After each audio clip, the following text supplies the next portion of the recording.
तो मेरे बच्चों को तो आज पढ़ेंगे हम लोग नवादा जिला के बारे में। तो जो भी नवादा जिले से बच्चे हैं ध्यान दीजिएगा, ठीक है। तो पहला पढ़ते हैं कि नवादा जिला का मुख्यालय कहाँ है। तो नवादा का मुख्यालय नवादा में ही है। अगर वही बात करते हैं क्षेत्रफल की, तो क्षेत्रफल यहाँ का है 2494 वर्ग किलोमीटर, लगभग 2500 वर्ग किलोमीटर आप मान सकते हो यहाँ का क्षेत्रफल। जनसंख्या की बात करते हैं तो 22,19,147। एवरेज मान सकते हो 22.5 लाख यहाँ क्या है जनसंख्या है यहाँ का। जनसंख्या घनत्व की बात करते हैं तो 890 ओनली। इसका मतलब ये होता है कि 1 वर्ग किलोमीटर क्षेत्रफल के अंदर कितने लोग रह रहे हैं, तो ओनली 890 लोग रह रहे हैं। समझ गए। वही बात करते हैं कुल साक्षरता की, तो 59.76%, यानी कि लगभग की 60% यहाँ की साक्षरता है, जो कि कम है। इसको और ज़्यादा होना चाहिए, है कि नहीं। पुरुष साक्षरता की बात करते हैं तो 69.98, यानी कि यहाँ के 70% जो पुरुष है वो शिक्षित हैं।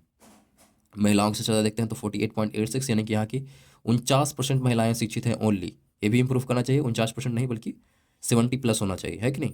लिंग अनुपात की बात करते हैं तो लिंग अनुपात 939 है। इसका मतलब ये होता है कि 1000 पुरुषों में महिलाओं की संख्या क्या है, ओनली 939 है, 939, जो कि कम है, और इसको ज़्यादा होना चाहिए। अनुमंडल की बात करते हैं तो अनुमंडल यहाँ पे 2 है, नवादा और रजौली।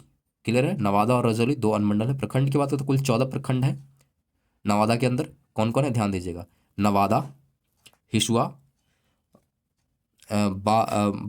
बारसलीगंज, पकड़ी बरावा, कवाकोल, रजौली, सिरदल्ला, गोविंदपुर, नरहट, अकबरपुर, नादिरगंज, काचीचक, रोह और मिसकौर।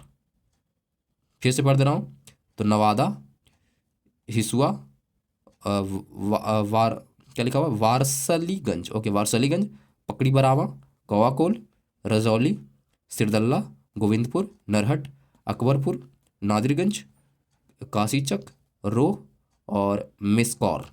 ये कुल 14 प्रखंड है।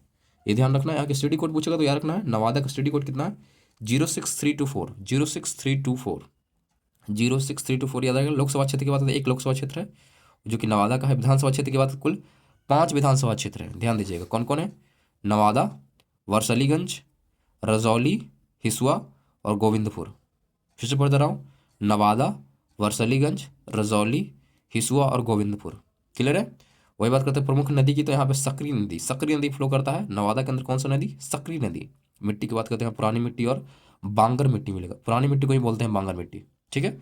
तो पुरानी मिट्टी या इसी को बोल सकते हैं बांगर मिट्टी, वहाँ मिलता है। वही बात करते हैं कि पर्यटन स्थल तो घूम सकते हैं आप। ककोलत जलप्रपात जो है कवाकोल में ही है। ककोलत, ककोलत जानते हो ना, अगर बिहार से आप होंगे तो जानते होंगे। ककोलत जलप्रपात जो मिलेगा आपको कवाकोल के अंदर मिलेगा।